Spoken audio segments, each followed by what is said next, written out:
ఒక్క నిమిషం. ఈరోజు ముంబైకి చెన్నైకి మ్యాచ్ ఎవరు నెగ్గుతుంది అనుకుంటారు? మ్మ్, ఎవరు నెగ్గుతారు నేను చెప్తాను. నేను కదా చెప్పాల్సింది, మీరు కదా వినాల్సింది. సో హలో నమస్తే అండి అందరికీ. ఈరోజు జరగబోయే night match Sunday Chennai versus Mumbai. 5 trophies versus 5 trophies. Biggest teams in IPL in 17 seasons Chennai Mumbai. ఈరోజు నైట్ ఆ రెండింటికి మ్యాచ్ జరుగుతుంది అనమాట. రెండు కూడా రెండు మ్యాచ్లు కొట్టింది. సో ఈ రెండు టీముల్లో ఏది నెగ్గుతుంది అని అనుకుంటున్నారు. అసలు ముంబైలో రోహిత్ శర్మని పూజించేవాళ్ళు, అలాగే చెన్నైలో ధోనిని పూజించేవాళ్ళు ఈరోజు కలిసికట్టుగా మళ్ళీ మ్యాచ్ చూస్తారనమాట. కొట్టుకోవడానికి రెడీగా ఉంటారు ముంబై వాళ్ళు, చెన్నై వాళ్ళు. అంటే ఎప్పుడు కూడా చాలా ఫైనల్స్లో వీళ్ళిద్దరూ కూడా క్లాష్ అయ్యారనమాట. సో ఫైనల్లీ నార్మల్ మ్యాచ్లు ఇప్పుడు క్లాష్ అవుతుంది అనమాట. రెండు కూడా పాయింట్ టేబుల్ లోయెస్ట్లో ఉన్నాయి, రెండుతో. సో ప్లే ఆఫ్స్కి వెళ్ళడానికి చాలా డిఫికల్ట్ అనమాట రెండు కూడా. సో ప్లే ఆఫ్స్ గురించి పక్కన పెడదాం, అసలు ఈ రెండు టీంలు క్లాష్ ఎలా ఉంటుంది. నాకు తెలిసి 17 సీజన్ల నుంచి అందరికీ ఈ రెండింటి మధ్య అసలు క్లాష్ ఎలా జరుగుతుంది అంటే ఒక వార్ లాగా జరుగుతుంది. Second world war, third world war ఉంటుంది చూసారా, అలా జరుగుతుంది అనమాట. ఇలాంటి టీముల్లో నుంచే మంచి మంచి ఆనిముత్యాలు పుట్టుకుని వచ్చినాయి. జస్ప్రీత్ బుమ్రా, అలాగే హార్దిక్ పాండ్యా, సూర్యకుమార్ యాదవ్, అలాగే చెన్నై సూపర్ కింగ్స్లో రవీంద్ర జడేజా, రుతురాజ్ గైక్వాడ్, రవిచంద్రన్ అశ్విన్, చాలా మంది ఇండియన్ టీంకి ఇచ్చారు ఈ Mumbai Indians, Chennai super Kings కూడా. సో ఈ రెండు టీముల గురించి మాట్లాడుతున్నప్పుడు ఎవరికైనా సరే కొద్దిగా ఉత్సాహం అనేది బాగుంటుంది అనమాట.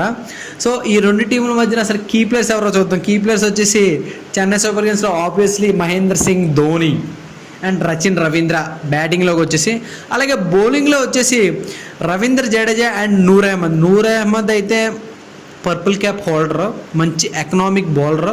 లాస్ట్ మ్యాచ్ మీరు చూస్తే 13 రన్స్ 16 రన్స్ ఇచ్చాడు 4 ఓవర్స్కి. ఆఫ్ఘనిస్తాన్ టీంలో మంచి బౌలర్. అలాగే ఇప్పుడు చెన్నై సూపర్ కింగ్స్లో చాలా మంచి బౌలర్ అయ్యాడు.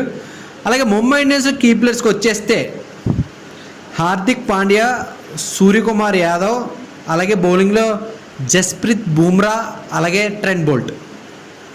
సో రోహిత్ శర్మని ఎందుకు చెప్పలేదు అని అంటే, Rohit Sharma maximum 20 runs 25 runs కొడుతున్నాడు. So he's also one of the key player అని చెప్పచ్చు ముంబై ఇండియన్స్లో.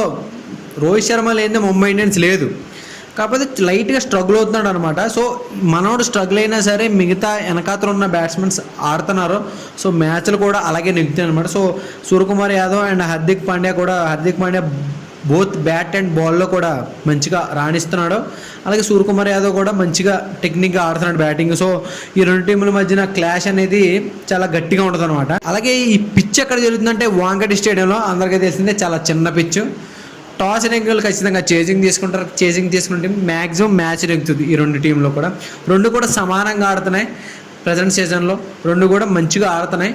సో రెండు టీములతో పోల్చుకుంటే నాకు స్లైట్గా ముంబై టీం ఎందుకు కొద్దిగా పెద్దగా అనిపిస్తుంది. ఎందుకంటే టాప్ ఆర్డర్లో కానీ మిడిల్ ఆర్డర్లో కానీ అంత ఫ్రీక్వెంట్గా ఆడేవాళ్ళు కనిపించట్లేదు. అంటే విజయ్ శంకర్ కానీ, అలాగే రాహుల్ త్రిపాఠి కానీ, స్టార్టింగ్ స్టేజ్లో మనకి రచిన్ రవీంద్ర ఒక్కోసారి ఆడుతున్నాడు, ఒక్కోసారి ఫెయిల్ అవుతున్నాడు. ఎక్కువ డాట్ బాల్స్ ఆడుతూ ఉంటున్నారు అనమాట. సో లాస్ట్ టైము చెన్నై నెగ్గడానికి కారణం ధోని మధ్యలో వచ్చి ధోని మంచిగా హిట్టింగ్ చేయడం, శివన్ దుబే హిట్టింగ్ చేయడం, కానీ వీళ్ళకి హెల్ప్ఫుల్గా ఎవరు ఉండలేదు. అలా ముంబై అయితే అలా కాదు. సో అందరూ ఆడుతున్నారు అనమాట. రమణ్దీర్ కానీ, హార్దిక్ పాండ్యా కానీ, Suryakumar Yadav, Tilak Varma, Ryan Rickelton, Rohit Sharma, Will Jacks చూసుకుంటూ పోతే చాలా ఉంది. బౌలింగ్ అటాక్లో వచ్చేసి అసలు జస్ప్రీత్ బుమ్రా, దీపక్ చహర్, ట్రెంట్ బోల్ట్. అసలు అది ఒక విధమైన బౌలింగ్ అటాక్ వాళ్ళది. అసలు మామూలుగా అయితే ముగ్గురు వేరే టీంలో ఉంటేనే డేంజర్, ముగ్గురు కలిపి ఒక టీంలో ఉంటే ఇంకా డేంజర్ అనమాట. సో అదే అనమాట. వీళ్ళిద్దరి మధ్యన హెడ్ టు హెడ్ 40 మ్యాచ్లు జరిగినాయి. అందులో 21 మ్యాచ్లు ముంబై నెగ్గింది, 19 మ్యాచ్లో చెన్నై నెగ్గింది. పెద్ద డిఫరెన్స్ అయితే ఏం కనిపించలేదు. 1-2 మ్యాచ్లు అటు ఇట్లో ఉంటాయన్నమాట. కొన్ని ఒక బాల్తో ఓడిపోవాల్సిన మ్యాచ్లు చాలా ఉన్నాయి. సో వాంకటే స్టేడియం కాబట్టి నేనైతే ముంబై నెగ్గుతుందేమో అనుకుంటున్నాను. ఎందుకంటే వాంకటే స్టేడియంలో 2-3 మ్యాచ్ ఆడారు, అన్నీ కూడా మంచిగా ఆడారు, మంచి స్కోరింగ్ గేమ్స్ ఆడారు, అలాగే ఓడిపోవాల్సిన గేమ్ నెగ్గించేలా ఆడారు. సో వాంకటే గురించి వీళ్ళకి బాగా తెలుసు కాబట్టి మ్యాక్సిమం వాంకటే స్టేడియంలో చాలాసార్లు చెన్నైని ఓడించారు కాబట్టి నాకు తెలిసి, అంటే నేను అనుకుంటుంది ఏంటంటే ముంబై నెగ్గుతుందని నేను అనుకుంటున్నాను. సో మీరేమనుకుంటారో కామెంట్ బాక్స్లో మెన్షన్ చేయండి. చెన్నై ఏం తక్కువ కదా నాన్న. ధోని ఉన్నాడు. ధోని బ్యాటింగ్ ఆడకపోయినా అవతలతో బౌలింగ్ బ్యాటింగ్ వేయించి కూడా మ్యాజిక్ చేసి కూడా నెగ్గించే ఛాన్సెస్ చాలా ఉంటాయి. నేనేం చెప్తున్నానంటే ముంబై పిచ్చు వాంకడే కాబట్టి, సో వాళ్ళకి బాగా తెలుసు కాబట్టి వాళ్ళు నెగ్గుతారని నేను అనుకుంటున్నాను. మీరేమనుకుంటున్నారో కామెంట్ బాక్స్లో మెన్షన్ చేయండి, చూద్దాం ఏ టీం నెగ్గుతుందా అని. నేను నెగ్గుతారా, మీరు నెగ్గుతారా? నేను మీకు ఇచ్చే స్టాట్స్ మీకు వాల్యుబుల్ అనిపిస్తే, నేను పెట్టిన ఎఫర్ట్స్ మీకు నిజంగా నచ్చి ఉంటే తప్పకుండా మర్చిపోకుండా లైక్ చేయండి, షేర్ చేయండి, అలాగే సబ్స్క్రైబ్ కూడా చేయండి. మరిన్ని మంచి ప్రొడక్షన్తో మళ్ళీ మేము ముందుకు వస్తాను. సో అంతవరకు అందరూ సండేని మంచిగా ఎంజాయ్ చేశారా? ఈ మ్యాచ్ కూడా చూసి హ్యాపీగా పడుకోండి. సరే మరి ఉంటాను. Good night, bye bye.